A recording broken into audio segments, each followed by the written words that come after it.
Hello and welcome to Health Professional Radio. I'm your host, Neal Howard. Thank you for joining us today.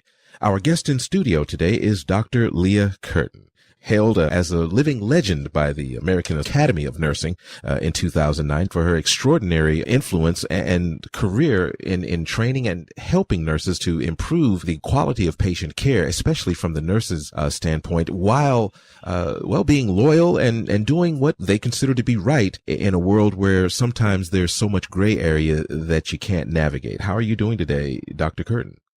I'm doing just fine. How are you? I'm doing well, doing well. You know, when it comes to being loyal to your employer, your healthcare facility that's allowed you to practice there or to help save lives there, and then being loyal to the patients that you're giving care to, seeing them on a daily basis, getting to know them, and sometimes forming bonds that could possibly last for years, depending on the outcome of the patient care. As an experienced nurse and educator, what do you see as some of the most common dilemmas when it comes to being a loyal nurse? Well, there are a lot of them, but one of them, I could give you an example. Does that help? That's great. Okay. Yeah. When I was a visiting nurse, I would come in to take care of Medicare patients, okay? And many times at home they develop something called pressure ulcers or bed sores more commonly. Okay. And when you are taking care of a person who has bed sores, and you dress the sore, you take care of it, you put medicine, you give them medicine, and the bed sore starts to get better until it reaches a certain point, and then it goes into what's called stasis. That is, the wound does not get better, does not get worse, it stays the same. And if you can work your way through that, then it starts getting better again and can even heal up. Now, the problem is that Medicare regulations forbid you to come if you're not making a difference. So if the wound stays the same, and you document that it's the same, then you have to stop taking care of the patient. You can't come in and care for them anymore. Wow. And therefore, the wound starts getting worse again, then you can come back. But you can never get it healed up because you're not permitted by the regulations and the laws and also the institution you work for, who won't get paid if you come in, to heal the wound.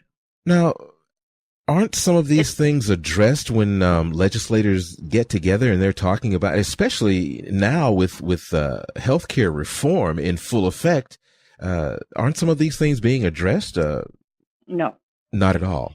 I would say probably not. The big problem is, of course, that legislators do not know anything about caring for patients. Not only that, most of them don't have any idea of what the various regulations are. They usually have someone on their staff, in fact, I think they always do, who deal with healthcare matters and issues, and this person might know. But the legislator himself or herself basically usually don't know. Now, they may, but they usually don't. So they've got someone on staff. Person, and that person may or may not be aware of it. Particular problem. But even if they are aware, the problem is this. Medicare doesn't want to take care of long-term care. It's why nursing home care is only covered under Medicare for the first 30 days after someone's discharged from a hospital. Just 30 days? Just 30 days. And then, because the government doesn't want to get into the business of paying for long-term care. Well, if the government doesn't want to get into the business of paying for long-term care, then how do nurses get around?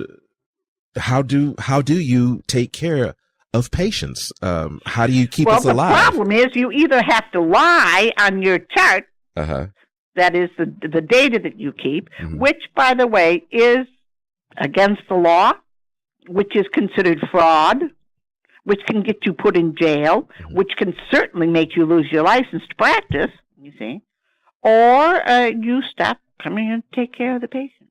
So how do you tell nurses to proceed through waters such as these? Are there resources that they can consult to get around or to at least tackle the moral and ethical dilemmas of some of these very muddy and unclear legal situations when it comes to taking care of patients?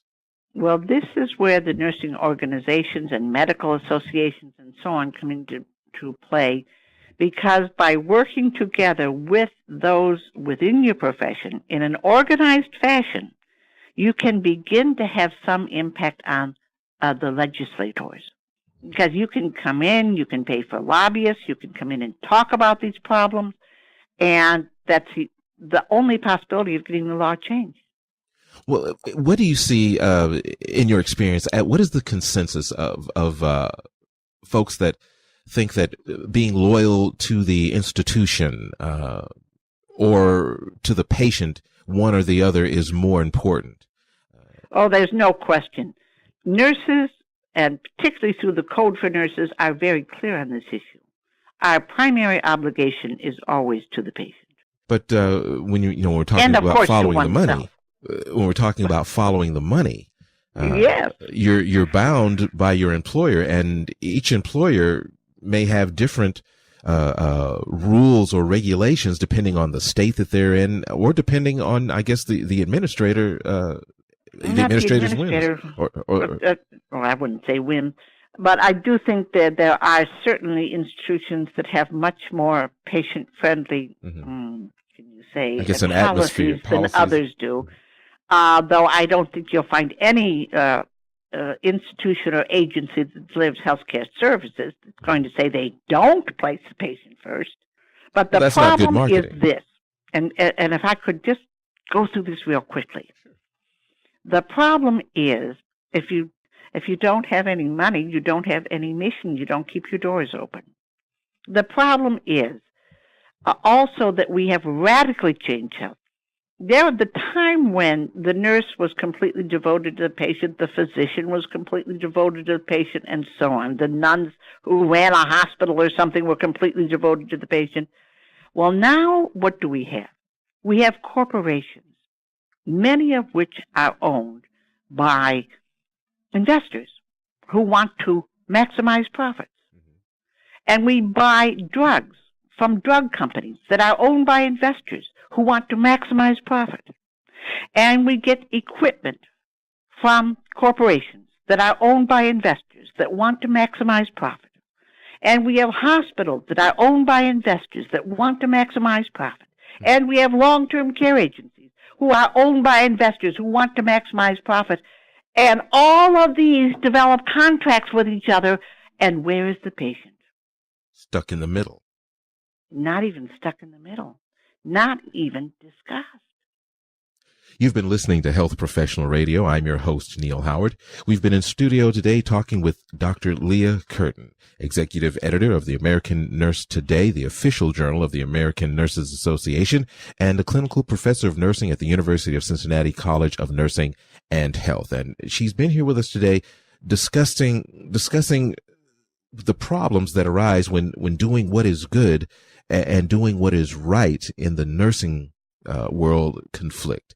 It's been great having you here with us today, Dr. Curtin. Thank you. Thank you very much. Thank you. Transcripts and audio of this program are available at healthprofessionalradio.com.au and also at hpr.fm, and you can subscribe to our podcast on iTunes.